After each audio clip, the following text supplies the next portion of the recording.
Young Africans Fiston Kalala Mayele ameweka rekodi, ameandika historia mpya baada ya kujumuishwa katika kikosi cha mwisho cha timu ya taifa ya Jamhuri ya Demokrasia ya Kongo DR Congo kitakachoshiriki michuano ya Kombe la Dunia ya mwaka huu 2026.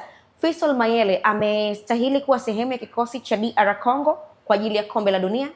Amestahili. Mimi nafikiri ingetokea ameachwa ndio labda tungeweza kushangaa. Kwa sababu mwalimu Sebastien Desabre kwenye kila kifanya selection ya timu yake ya taifa anamjumuisha Mayele. Mastreka yuko Mayele, yuko yule nani Wissa, yuko na Cedric Bakambu. Tumeona hata kwenye AFCON Mayele alikuwepo. Sahihi. Tumeona hata kwenye kutafuta nafasi za kushiriki kombe hili la dunia pia Mayele alikuwepo.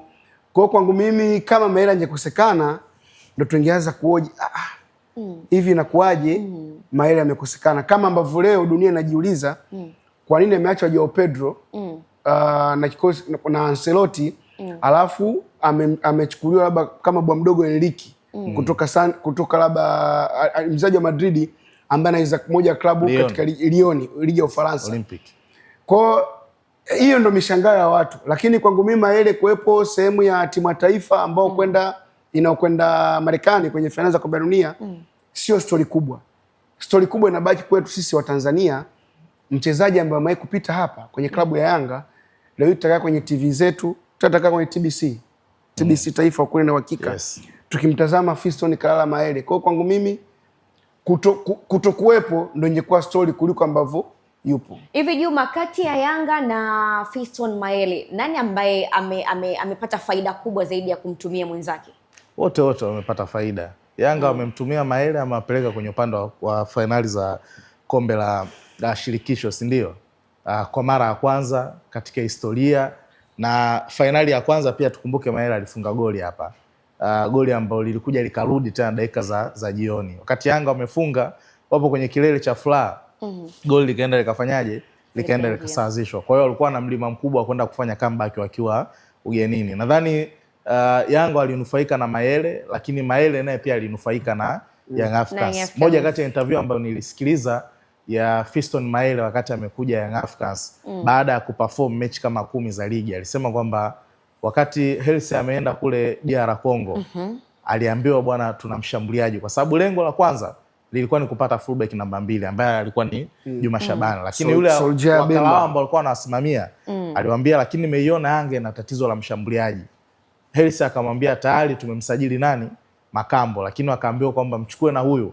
Wakati anapoa Mayele, Hersi alimwambia kabisa Mayele kwamba bwana, sisi tumekuwa tuna tatizo katika eneo la ushambuliaji. Ligi yetu ya Tanzania unaifuatilia? Akasema ndio. Una uhakika utaenda kuwa bora? Yaani mtu anayekusajili anakuuliza hivyo. Na yeye mwenyewe alimwambia kwamba mimi utaenda kuniona tu nitakapokuwa nikizungumza wapi? Uwanjani. Na moja kati ya staili yake nzuri ya kutetema iliwateka mpaka watoto. Huwa tunaamini kwenye jambo ili lipaswe liende mjini. Yes, kwanza makanisani, kwenye harusi.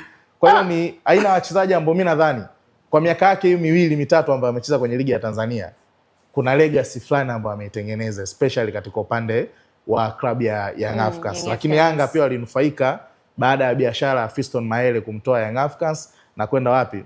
Pyramids. Na alifanya maamuzi magumu kwa sababu kwenda kwenye timu ambayo ushiriki wake ni mdogo na bado changa kwenye ligi ya Misri, na amepambana nayo, imeenda kwenda kuchukua CAF Champions League na amekuwa top scorer. Kwa hiyo namuona Fiston Mayele ambaye amezaliwa kwa mshindani na amezaliwa kuweza kushinda hayo mataji. Ni kama vile niliona kuna dongo alilitupia Shemalon Fondo kwamba alizaliwa kushinda mataji. Baada ya sio dongo bwana, ni caption mtu kama kujiandikia basi. Ulisoma comment za wale, lakini ilikuwaje? Wabongo walikuwa hivi. Sawa, tuende tukaangazie kimataifa zaidi. Juma Shabani pamoja na